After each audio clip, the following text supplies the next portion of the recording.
میں چاہتی ہوں کہ حامد کو اب کوئی چاہنے والی ملے۔ میران لب بھینچ کر مسکرایا۔ ایسا ہی ایسا ہی ہوگا۔ آپ یہ بتائیں تصویریں آئیں؟ بظاہر اس کا انداز سرسری تھا، اور وہ خود سے بھی یہ جھوٹ بول رہا تھا کہ وہ بس اپنی امی کا دل بہلا رہا ہے، لیکن یہ حقیقت تھی کہ وہ نرمین کو دیکھنا چاہتا تھا۔ حمیدہ بیگم کو ایک نئے دکھ نے گھیر لیا۔ نہیں، وہ اب زیادہ دکھی دکھائی دینے لگی تھی۔ اس نے نہیں بھیجی۔ شاید وہ سمجھ گئی ہوگی کہ میں تمہیں دکھانا چاہتی ہوں۔ وہ جھوٹ کہہ رہی ہے، مجھے اس سے یہ امید نہیں تھی۔ میران کا دل ڈوب سا گیا۔ رات کی جھانکتی تیرگی چپکے سے اس کے شانے پہ اترنے لگی۔ اس کے شانے بوجھل سے ہو گئے۔ کوئی بات نہیں، اس نے کہنا شروع کیا، شاید خود کو۔ یہ اس کا حق ہے، اور یہ زمانہ ہی ایسا ہے۔ مجھے اچھا لگا کہ اس نے ایسا نہیں کیا۔ وہ خوش دلی سے نہیں کہہ رہا تھا، پر اب تم اسے دیکھو گی کیسے؟ میں اس کے لیے رشتہ لے کر جانا چاہتی ہوں۔ میران کے لیے یہ جواب دینا مشکل تھا، لیکن وہ آج پورا دن اسی بارے میں سوچتا رہا تھا۔ اس کے لیے مشکل تھا، لیکن اب اسے یہ کرنا تھا۔ آپ کو وہ پسند ہے؟ اس نے نرمی سے سوال کیا۔ مجھے وہ بہت پسند ہے۔ تم اس کے ساتھ بہت خوش رہو گے۔ وہ بہت سمجھدار ہے، سائیکائٹرسٹ ہے، اپنا کلینک بنانے کا سوچ رہی ہے۔ بہت اچھی باتیں کرتی ہے، عادتیں تم سے بہت ملتی ہیں، معاملہ فہم اور کم گو، مسئلہ حل کرنے والی۔ وہ ایک بار پھر نرمین کی تعریفوں کے پل باندھنے لگی تھی، لیکن ان کی زبان کو تالا تب لگا جب انہوں نے میران کی بات سنی۔ تو آپ رشتہ لے کر چلی جائیں، میں شادی کے لیے تیار ہوں۔ حمیدہ بیگم کو لگا وہ کرسی سے گر جائیں گی۔ انہوں نے پھٹی پھٹی آنکھوں سے میران کو دیکھا۔ اب تم زوردار کہکا لگاؤ گے اور کہو گے کہ یہ مذاق تھا۔ میران کو ہنسی آ گئی۔ آپ اتنی بے یقین نہ ہوں۔ آپ لوگوں نے میرے لیے کبھی غلط فیصلہ نہیں کیا، اور جانتا ہوں یہ فیصلہ بھی غلط نہیں ہوگا۔ میں وہیں شادی کروں گا جہاں آپ چاہ رہی ہیں، اور آپ سے وعدہ کرتا ہوں کہ میں اسے ہمیشہ خوش رکھوں گا۔ اس کی گرفت ماں کے ہاتھ پہ بڑھ گئی۔ حمیدہ بیگم ابھی تک یقین نہیں کر پا رہی تھی، لیکن اب شاید انہیں یقین کر لینا چاہیے تھا۔ وہ ایک بار پھر سے آبدیدہ ہو گئیں۔ میران نے کرسی سے اٹھ کر ان کے گرد اپنے بازو حائل کیے۔ میں رخصت ہو کر نہیں جا رہا ماں۔ حمیدہ بیگم اس کی شرارت پہ ہنس دیں۔ بدتمیز۔ انہوں نے پلو سے آنکھیں پونچھی تھی۔ تم شور ہو نا؟ انہوں نے تسلی کے لیے پوچھا۔ 100%۔ میں اب ذمہ داریاں اٹھانے کے لیے تیار ہوں۔ حمیدہ بیگم نے سر کو جوش سے جنبش دی۔ تم ہمیشہ خوش رہو گے، انہوں نے اس کو محبت سے کہا تھا۔ اچانک ہی ڈائننگ کا ماحول بدل گیا تھا۔ جہاں ابھی کچھ دیر پہلے اداسیاں بکھری تھیں، اب اسی کمرے میں فضا کشادہ ہو گئی تھی۔ سانس کھل کر آ رہا تھا۔ میز پہ سجے کھانوں کی خوشبو بڑھ گئی تھی۔ وہ بھوک کو اکسا رہی تھی۔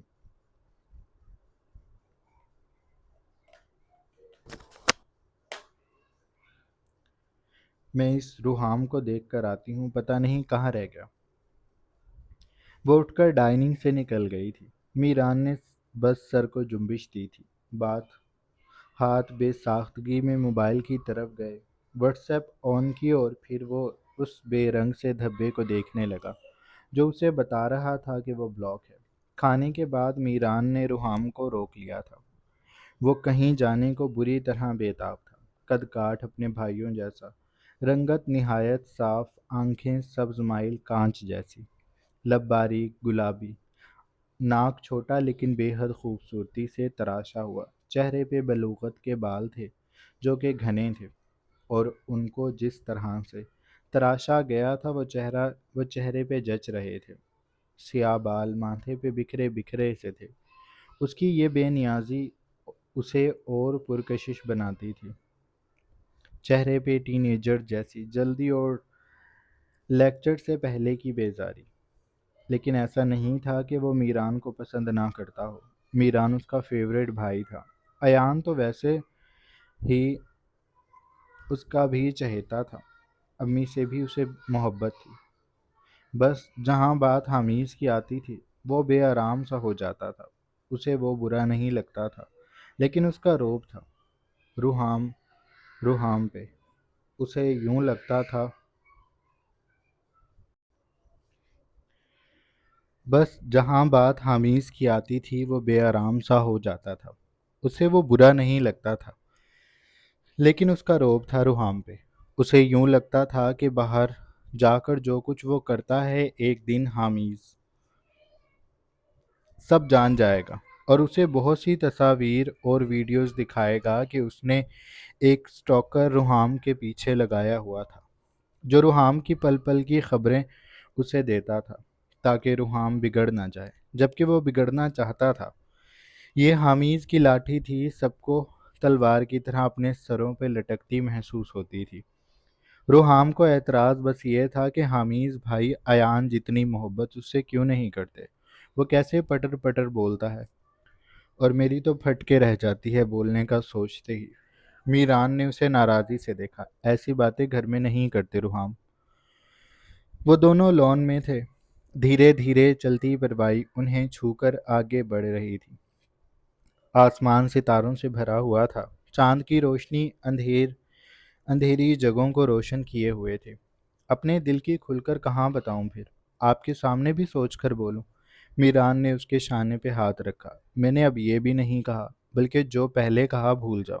میرے سامنے ریلیکس رہا کرو۔ روحام نے سینے پہ ہاتھ رکھ کر گہرا سانس لیا، یوں لیا جیسے اس کے سینے سے بوجھ اتر گیا ہو۔ میں بھی یہی سوچتا ہوں۔ آپ بتائیں مجھے یہاں روک کر کیوں کھڑا کیا گیا ہے؟ کیا میں کہیں سگریٹ پیتا دیکھا گیا ہوں یا ویب؟ میران کی بھویں سکڑی۔ کیا تم پیتے ہو؟ روحام نے سر نہ میں ہلایا۔ نہیں، میں ایسا نہیں کرتا، میں بس ویسے ہی کہہ رہا تھا۔ وہ مکر گیا۔ اچھی بات ہے، لیکن کبھی پکڑے مت جانا، ورنہ حامی سے بچانے میں نہیں آؤں گا۔ وہ رکا، اس کے کاندھے کو دبایا۔ میں بھی بس ویسے ہی کہہ رہا ہوں۔ روحام کی سبز مائل آنکھیں ناراض سی دکھائی دینے لگیں۔ اب بتائیں مجھے یہاں کیوں روکا گیا ہے؟ میران نے گہرا سانس لیا۔ بس کافی دنوں سے تم سے بات نہیں ہوئی تو سوچا آج کر لوں۔ روحام مچل سا گیا۔ نہیں یار بھائی، میرے سالے باہر کھڑے ہیں، مجھے ابھی جانا ہے۔ ہم بھائیوں والی سنیکس پارٹی اس سنڈے رکھیں، تب بات کر لیجیے گا، اس نے پوچھا۔ میران کو اس کے الفاظ سالے والے برے لگے، لیکن اس نے نظر انداز کر دیا۔ ٹھیک ہے، میں ویسے تمہیں بس یہ کہنے والا تھا کہ جس کالج میں اب تم جا رہے ہو وہ تھوڑا بولڈ ہے، جہاں وہاں کا ماحول آزادانہ سا ہے۔ اس کی ریپو اچھی نہ ہوتی تو ہم تمہیں وہاں نہ بھیجتے، لیکن اس کے ریزلٹس اچھے ہیں تو تم وہاں پڑھائی کرنے جا رہے ہو، یاد ہے نا؟ روحام نے 2 انگلیاں ماتھے پہ رکھیں اور سلیوٹ کیا۔ میں یاد رکھوں گا، اب میں جاؤں؟ اس کا جینز کی جیب میں رکھا موبائل تھر تھرا رہا تھا۔ اس کا گروپ باہر کھڑا تھا۔ ہاں اب جاؤ۔ روحام سر پہ پیر رکھ کر وہاں سے آگے بڑھا تھا۔ پیسے ہیں تمہارے پاس؟ میران نے عقب سے پوچھا۔ نہیں ہیں، مجھے آپ کی طرف سے ملنے والی امداد کا انتظار رہے گا، وہ آنکھ دبا کر شرارت سے کہتا آہانی گیٹ کو عبور کر گیا۔ میران نے ہنس کر سر جھٹک دیا تھا۔ وہ اپنا موبائل نکال کر روحام کے اکاؤنٹ میں پیمنٹ بھیجنے لگا تھا۔ یہ حمیز کا رول تھا کہ وہ روحام کو ہر مہینے اتنی رقم دیتا تھا کہ اس کے اخراجات پورے ہو جائیں، پر روحام کو رقم بہت کم لگتی تھی۔ یہ سراسر زیادتی ہے۔ میرے اتنے امیر کبیر بھائی ہیں اور بابا تھے، اور مجھے اتنے سے پیسے ملتے ہیں۔ میں اب کالج جاتا ہوں، باہر کا ایک چکر 1000 کا پڑ جاتا ہے، دن میں 5 چکر لگتے ہیں میرے، اور پورے مہینے میں 150۔ پلیز میران بھائی، حمیز بھائی کو کہیں مجھے 1 لاکھ چاہیے، میں اس میں گزارا کر لوں گا۔ میران کا سر چکرا گیا تھا اس کی ڈیمانڈ پہ۔ ہاں، تمہیں یہ رقم ضرور ملے گی۔ تبھی گیم میں بدلاؤ آیا۔ اسے لگا تھا گھر میں وہ دونوں ہی ہیں، پر حامد سو رہا تھا اور اب نائٹ گاؤن پہنے بلائی منزل سے نیچے دیکھ رہا تھا۔ آنکھوں اور آواز میں نیند کا خمار تھا۔ پر اس کے لیے تمہیں لون کی پورے ماہ صفائی کرنی ہوگی، ہر روز صبح اور شام پودوں کو ذمہ داری سے پانی دینا ہوگا اور امی کے ساتھ گروسری کے لیے جانا ہوگا۔ ٹھیک 1 ماہ بعد تمہاری رپورٹ ملنے پہ میں تمہیں رقم دے دوں گا اور یہ تمہارے ماہانہ خرچ سے الگ ہوگی۔ روحام نے دل میں سوچا تھا کہ بس اتنا سا کام، لیکن یہ کام وہ 4 دن نہ کر سکا اور اس نے استعفیٰ دے دیا۔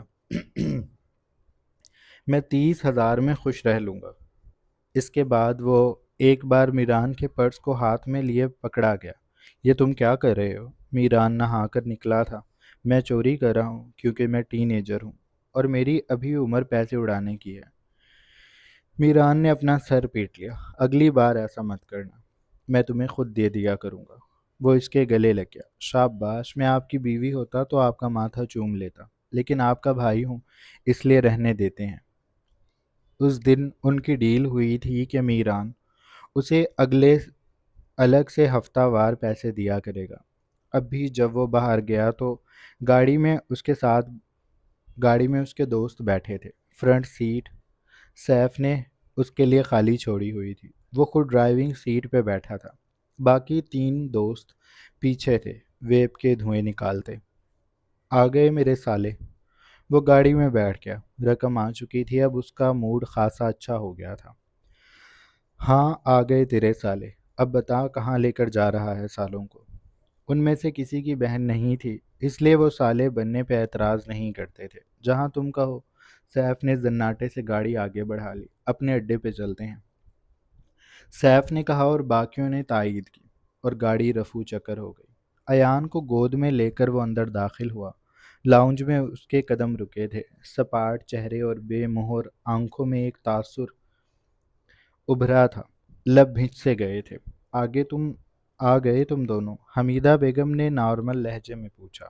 حامیز نے سر کو ہلکا سا خم دیا۔ وہ صوفے سے اٹھ کر حامیز کے سامنے آ گئی۔ کھانا کھاؤ گے؟ وہ جانتی تھی کہ اسے بھوک نہیں ہوگی، لیکن وہ بات کرنا چاہتی تھی۔ ہلکی سی مسکان سے وہ سوال کر کے حامیز کو دیکھ رہی تھی۔ نہیں، مجھے بھوک نہیں ہے، میں ایان کو لٹانے جا رہا ہوں۔ سویا ہوا ایان اس کے کاندھے پہ جھول رہا تھا۔ میں اس کو اپنے پاس سلا لوں گی، یہ رات کو 10 بار اٹھتا ہے۔ تم نے کل کام پہ بھی جانا ہوگا تو اسے میرے پاس سونے دو۔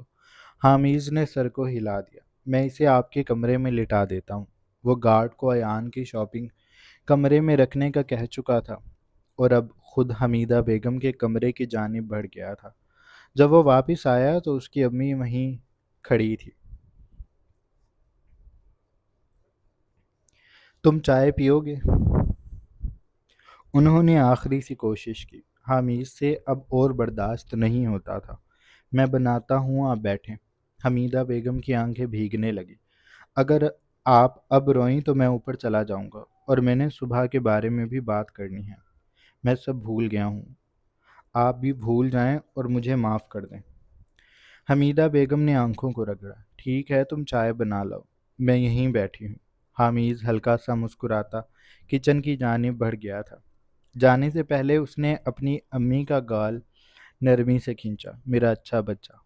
اس کو جب بھی ان پہ بہت زیادہ پیار آتا تھا وہ ایسے ہی کچھ محبت میں کہہ کر چلا جاتا تھا، اور حمیدہ بیگم جان جاتی تھی کہ وہ نارمل ہونے کی کوشش کر رہا ہے، تو وہ دھیان رکھتی تھی کہ حامیز کو غصہ نہ دلایا جائے۔ جب وہ چائے بنا کر لے آیا تو ان کے درمیان بس وہی باتیں ہوئیں جو حامیز کرنا چاہتا تھا۔ حمیدہ بیگم نے حامیز کو بتا دیا تھا کہ وہ میران کے رشتے کے لیے جانے کا سوچ رہی ہیں۔ میران مان گیا ہے تو یہ اچھی بات ہے، لیکن مام پلیز اگر وہ انکار کریں تو آپ زیادہ دباؤ مت دیجیے گا۔ کہرام مختلف سوچ کا ہے، مجھے اندازہ ہے کہ وہ ہی نہیں مانے گا۔ وہ بہت پوزیسو ہے اس سب کو لے کر۔ اس کے دوست کے بھائی کا رشتہ اس کی بہن کے لیے جائے گا تو وہ اس چیز کو فوراً نہیں مانے گا۔ حمیدہ بیگم کا دل ڈوبا۔ تم تو مجھے ڈرا رہے ہو۔ حامیز نے چائے کا گھونٹ بھرا۔ میں آپ کو ہر چیز کے لیے تیار کر رہا ہوں، اس نے کہہ کر اپنا اور حمیدہ بیگم کا مگ لیا اور اسے کچن میں دھونے چلا گیا۔ چائے کے برتن دھو کر وہ سونے کے لیے چلا گیا تھا۔ حمیدہ بیگم بھی کمرے میں آ گئی تھی، لیکن اب کی نیندیں حامیز اڑا چکا تھا، اور ویسے بھی ابھی ان کا ایک لال بہار تھا، تو وہ سو نہیں سکتی تھی۔ روحام کو 11 بجے تک واپس آنا ہوتا تھا، جس میں ابھی 20 منٹ باقی تھے۔ یہ اگلے روز کی بات ہے۔ شاہ حویلی پہ گہری ہو رہی تھی۔ وہ کمرے میں ابھی بات لے کر نکلا تھا۔ کثرتی وجود پر بات روب تھا، بال گیلے ہونے کے باعث ماتھے پہ بکھرے تھے۔ اس نے باہر آ کر چھوٹے تولیے کو لیا اور اس سے بال پونچھنے لگا۔ آپ آج مجھے لینے آئیں گے؟ صبح کی کرنوں کے ساتھ ہی بیا کا پیغام بھی آیا تھا۔ اس نے جواب لکھا، ہاں آج ہی آؤں گا۔ بیا نے 2 اداس ایموجی بھیجے۔ میرا دل اداس ہو گیا۔ کہرام حیران ہوا، کیوں؟ بیا کا جواب فوراً آیا، بس امی ابو بہت اکیلے ہو جائیں گے۔ یہاں 2 دن سے مجھے اتنی عزت مل رہی ہے کہ میں حیران ہوں۔ امی بار بار رو رہی تھی رات کو، اور اب مجھے بھی رونا آ رہا ہے۔ کہرام نے ٹائپ کیا، صبح صبح رونے کی ضرورت نہیں ہے، تم چاہو تو تم رک سکتی ہو۔ میں نے بھی امی کو یہی کہا تھا کہ میں آپ سے بات کر لیتی ہوں، لیکن وہ نہیں مانی، اور اب وہیں آ کر رہنا ہے میں نے۔ یہ حقیقت وہ دونوں ہی جانتے تھے۔ اس نے بالوں کو پونچھ کر تولیے کو بیڈ پہ رکھا، پلٹ کر اپنے بادامی رنگ کے کاٹن کے سوٹ کو دیکھا جو استری کر کے ملازم ابھی رکھ کر گیا تھا۔ وہ باتھ روب نکالنے لگا۔ تو جب تم جانتی ہو کہ اب تم نے میرے پاس ہی رہنا ہے تو اداس کیوں ہو رہی ہو؟ بیا نے جواب دیا، اسی بات کی تو سمجھ نہیں آ رہی، جبکہ میں تو شادی کو لے کر بہت خوش تھی۔ آپ بھی بہت اچھے ہیں، پھر بھی دل اداس ہے۔ کہرام نے بات کا رخ بدل لیا۔ وہ جانتا تھا کہ یہ سب جھٹلایا نہیں جا سکتا، تو اس کو ڈسکس کر کے فائدہ نہیں ہے۔ ہم آج باہر جائیں گے، تھوڑا سا گھومیں گے، تو تم شاپنگ کر لینا۔ بیا کے میسج سے ہی اس کا جوش عیاں ہونے لگا۔ ہم کہاں کہاں جائیں گے؟ بادامی رنگ کا کاٹن کا سوٹ پہن کر اس نے بالوں کو سنوارا، گولڈن کف لنکس لگائے، گریبان کے بٹن بند کیے، سامنے کے دامن کو درست کیا، پرفیوم کو وجود پر چھڑک کر گھنی شیو کو سہلایا، مونچھوں کو تاؤ دیا اور اپنے عکس کو ایک تنقیدی نگاہ سے دیکھا۔ وہ تیار تھا، اس کا گورا گلابی رنگ اس وقت اور بھی نکھرا ہوا دکھائی دیتا تھا۔ وجیہہ نقوش والا مرد سحر پھونک رہا تھا۔ اس کے پرفیوم کی خوشبو کمرے میں بکھر رہی تھی۔ بالکنی کے کانچ کے دروازے سے پردے ہٹے تھے، بادلوں کے جال میں سورج سرخ مائل ہو رہا تھا۔ وہ آسمان پہ دہکتے تانبے جیسا لگتا تھا۔ پرندے سست اڑان بھرتے آسمان پہ سفر کر رہے تھے۔ جہاں جہاں تم کہو گی، کہرام نے جواب دیا۔ حسین اگائی چلیں گے؟ میں دربار پہ جاؤں گی، اور وہاں سے جو اندرون میں آئس کریم والی دکان ہے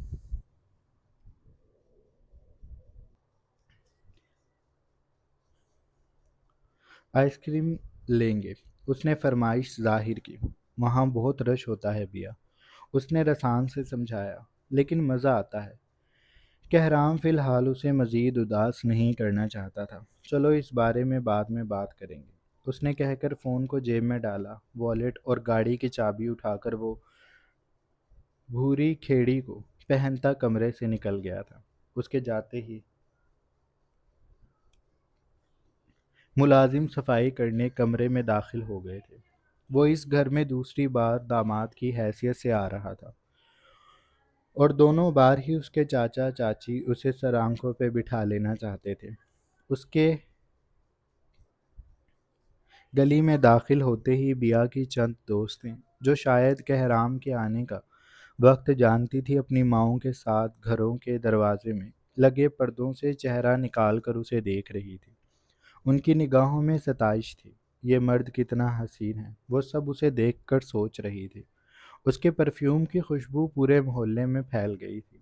روشنیوں سے جگمگ کرتا بیا کا محلہ جان گیا تھا کہ نیا نیا دولہا اپنی نئی نویلی دلہن کو لینے آیا ہے۔ جب وہ اندر داخل ہوا تو اس نے سرخ کامدار جوڑے میں سر پر آنچل لیتی کنفیوز سی لڑکی کو دیکھا، جو اندر سے نکلی اور اس کے سامنے نہایت تمیز سے آ کر مدھم آواز میں بولی، السلام علیکم۔ وہ سلام کر کے پیچھے ہو گئی تھی، کہرام بس اس کے لبوں پہ لگی سرخ لپسٹک میں الجھ کر رہ گیا تھا۔ اس کی کلائیوں کی چوڑیاں، جن کی چھنکار اس کے کانوں میں کسی مندر کی گھنٹیوں کی طرح بج رہی تھی، اس کے پیروں کی پائل جو کہرام نے دی تھی، بیا نے اسے پہن لیا تھا۔ اس کے مہندی سے سجے خوبصورت گورے پیر کتنے پرکشش تھے۔ کہرام نے اسے ایک لمحے میں دیکھا اور وہ جیسے اس کے اعصاب پر سوار ہو گئی۔ کہرام کے اندر چلے جانے پہ بیا نے چہرہ اٹھا کر خاموش کوہتا نیم جھکے نیم کے درخت کو دیکھا، جو ہمیشہ جیسا خاموش تھا، لیکن اس پہ بیٹھی چڑیا مبہوت تھی۔ وہ گردن کو اچکا کر اندر دیکھ رہی تھی۔ اس کا چڑا کہیں غائب تھا، اس لیے وہ بے باکی سے کسی اور کے شوہر کو تاڑ رہی تھی۔ کہا تھا نا، تم اب ان پہ سے نظریں بھی نہیں ہٹا پاؤ گی۔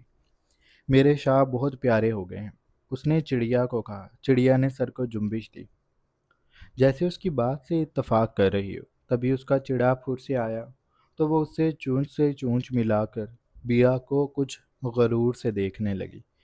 پیارا ہے، لیکن میرے ملے سے کم۔ چڑیا کھسک کر اپنے چڑے کے ساتھ لگ کر بیٹھ گئی۔ بکتی رہو، میرے شاہزادہ اچھے ہیں، بیا اسے کہہ کر کچن میں چلی گئی تھی۔ چڑیا نے سر جھٹکا، ہاتھ نہ آئے تو انگور کھٹے ہیں، چوں چوں چوں، وہ کہہ کر چڑے کو اپنے اوپر کھینچ کر گرا چکی تھی، اور پھر خمار سے بھوجل چوں چوں صحن میں ہونے لگی۔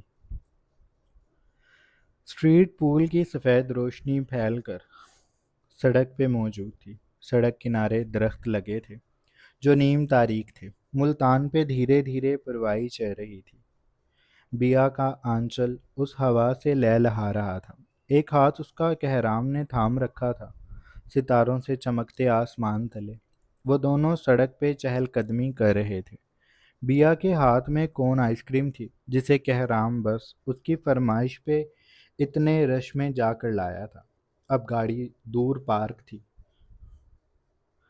دربار پہ وہ ہو چکے تھے، اس لیے اس کے آگے بنی سنسان سی جگہ پہ وہ بیا کے ساتھ چہل قدمی کر رہا تھا۔ بیا کے گھر سے آتے ہوئے موڈ خراب ہو گیا تھا۔ وہ کافی دیر تک روتی رہی تھی، اور کہرام سمجھ سکتا تھا کہ بیا اور چچا چچی کے لیے یہ مشکل ہے، لیکن وہ مجبور اور بے بس تھا۔ لیکن اس نے بیا کو اب کافی حد تک بہلا لیا تھا۔ وہ اس کے ہاتھ کو اپنے ہاتھ میں تھام کر اس کے ساتھ ساتھ قدم اٹھا رہا تھا۔ چاند کی روشنی بیا پہ پڑ رہی تھی، اس کا شوخ رنگ اور بھی دمکنے لگا تھا۔ چند قدموں کے بعد کہرام اس کے سامنے آ کر کھڑا ہو گیا تو بیا کے قدم رک گئے۔ اس کی آئس کریم بھی ختم ہو گئی تھی۔ کہرام نے اپنی جیب سے رومال نکالا اور اس کا منہ صاف کیا۔ چھوٹی بچی لگتی ہو آئس کریم کھاتے وقت۔ اس نے احتیاط سے اس کے لبوں کو صاف کیا تھا کہ ان کی شوخی نہ گم ہو جائے، کیونکہ اس پہ کہرام کا حق تھا۔ اس لیے اس نے نرمی سے بیا کے لبوں کو تھپک کر صاف کیا۔ بیا اس کی بات پہ جھنیپ کر مسکرا دی تھی۔ بہت پیاری لگ رہی ہو تم بیا۔ اس نے بیا کے دونوں گالوں پہ ہاتھ رکھ لیے۔ اس کی ہتھیلیوں کی تپش بیا میں اتر رہی تھی۔ آپ بھی اچھے لگ رہے ہیں شاہ، وہ یہی جواب دے سکی۔ کہرام کی لو دیتی نگاہیں اس کے وجود کو پگھلا رہی تھی۔ کہرام بھی یک ٹک اسے دیکھ رہا تھا۔ اسے لگا جیسے اس کا خود سے کنٹرول ختم ہو رہا ہے۔ وہ جھکنے لگا تھا اور بیا نے آنکھوں کو میچ لیا تھا، لیکن تبھی درخت کی اوٹ سے دو بلیاں خونخوار انداز میں چیختی چلاتی باہر آئیں۔ بیا کی جان نکل گئی۔ وہ کہرام سے لپٹ گئی اور محبتوں کا فسوں بیا کے چیخ مار کر ڈرنے اور کہرام کے ہنسنے سے ٹوٹ گیا تھا۔ اس نے بیا کو اپنے سینے میں بھینچ لیا تھا۔ حویلی سے بار بار کالز آ رہی تھی کہ وہ حویلی کب پہنچیں گے، اس لیے انہوں نے شاپنگ پہ جانے کا فیصلہ ترک کر دیا تھا۔ وہ لوگ حویلی آ گئے تھے۔ حویلی میں سب اس کا بے صبری سے انتظار کر رہے تھے۔ دادی، دادا، سعدیہ بیگم، پری نرمین، کہرام کے بابا، سب اپنی چھوٹی سی بہو سے ملنے کے لیے بے تاب تھے۔ وہ سب کتنی ہی دیر بیٹھ کر باتیں کرتے رہے تھے۔ پھر اس کے بعد وہ کمرے میں آ گئے تھے۔ کہرام فریش ہونے چلا گیا تھا اور بیا اپنے آویزے اتار رہی تھی۔ جب کہرام فریش ہو کر باہر آیا تو اس کے بدن پہ بس ٹراؤزر تھا۔ اس کا کشادہ فراق سینہ بھیگا بھیگا سا بیا کی توجہ کا مرکز بنا تھا۔ بیا نے اپنے حلق کو سوختہ محسوس کیا تھا۔ اس کے پیٹ میں گولے سے بننے لگے، دل نیچے کی طرف دھس رہا تھا۔ بیا آویزے اتار کر واش روم میں چلی گئی تھی۔ دروازہ بند کر کے گہرے گہرے سانس لیے۔ وہ میرے شوہر ہیں، ان کا مجھ پہ حق ہے، وہ خود سے کہتی رہی۔ اس نے لرزتی انگلیوں سے اپنے نائٹ گاؤن کو دیکھا جو خاصا بولڈ تھا، سلک کے کپڑے سے بنا، سیاہ رنگ کا، جس کا گلا ڈیپ تھا۔ اس نے پہن کر خود کو شیشے میں دیکھا تو تحیر میں مبتلا ہو گئی۔ وہ اس وقت پہچانی نہ جا رہی تھی۔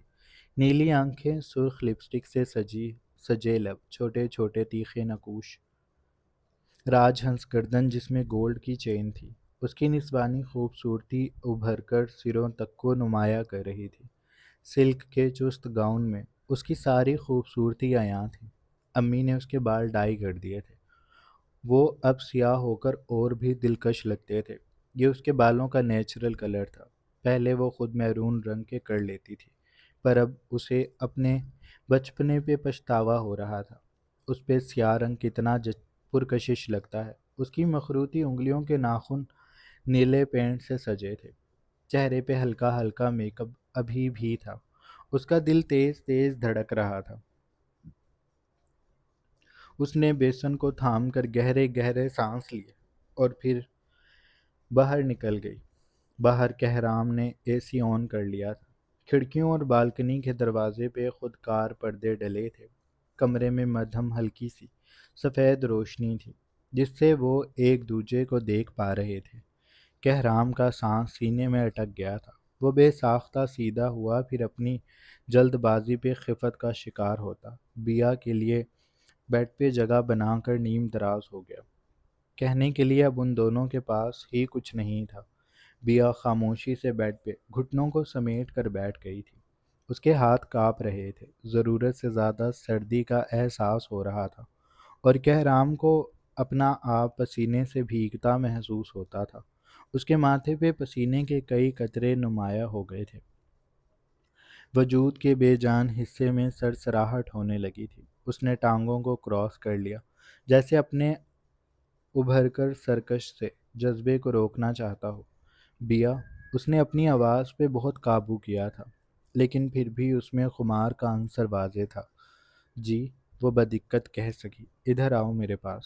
وہ اسے کوہنی سے تھام کر اپنے اوپر لٹاتا اس کے بالوں میں انگلیاں چلانے لگا تھا۔ تھک تو نہیں گئی زیادہ؟ وہ نرمی سے سوال کر رہا تھا۔ بیا اس کے چھوٹے چھوٹے سوالوں کا جواب دیتی دل کی دھڑکنوں کو بھی سن رہی تھی، جو دھیرے دھیرے نارمل ہو رہی تھی۔ میری باتیں ختم ہو گئی ہیں بیا، اس نے ہار مان لی۔ اس سے اور صبر نہیں ہو رہا تھا۔ بیا نے اپنا چہرہ اس کے سینے میں چھپانا چاہا۔ اس کا ناک کہرام کے کشادہ سینے سے لگا تھا۔ بیا کی سانسیں جیسے اسے لو دے رہی تھی۔ کہرام نے دھیرے سے اسے اپنے پہلو میں لٹا لیا۔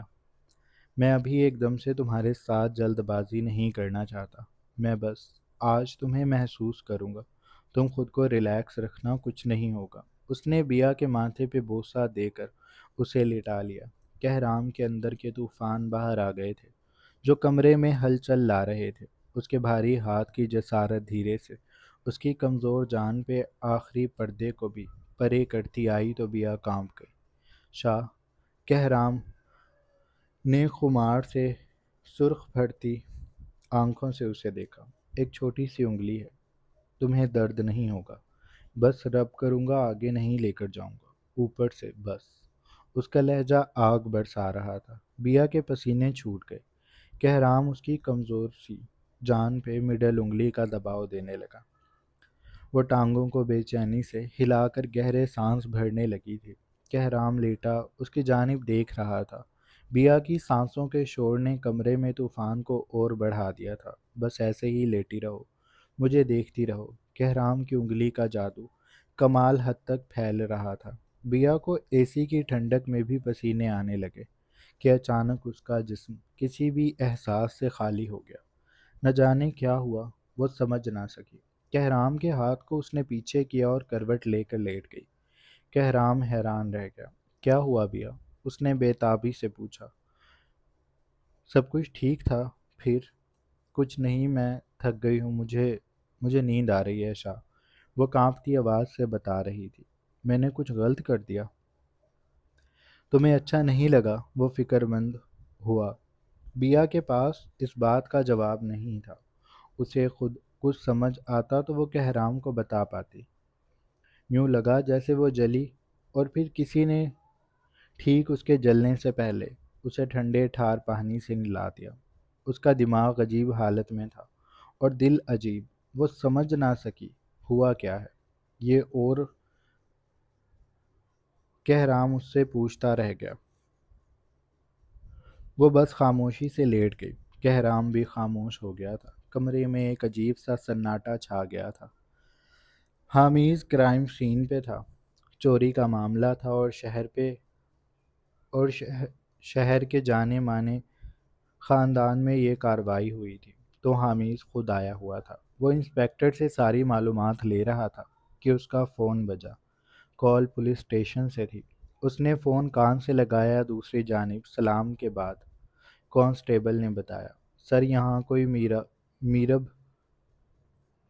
سلمان آئی ہوئی ہیں، وہ آپ سے ملنے کا کہہ رہی ہیں۔ وہ کہہ رہی ہیں کہ آپ انہیں جانتے ہیں۔ حامد کو لگا جیسے دنیا اس کی آنکھوں کے سامنے گھوم گئی۔ میرب سلمان، اس نے زیر لب دہرایا، اور اس کے بعد حامد زیدی کسی طوفان کی طرح گاڑی کو اڑاتا کرائم سین سے نکلا تھا۔ جاری ہے۔ سو جناب، یہ تھی ہماری آج کی ایپیسوڈ۔ آئی ہوپ آپ لوگوں کو اچھی لگی ہوگی۔ اگر آپ کو قسط اچھی لگی ہے تو آپ چینل کو لازمی سبسکرائب کر لیں، بیل آئیکن کے بٹن کو بھی پریس کر لیں، اور اپنا ڈھیر سارا خیال رکھیے گا۔ بہت جلد ایک نئی قسط کے ساتھ حاضر ہوں گے، تب تک کے لیے اللہ حافظ۔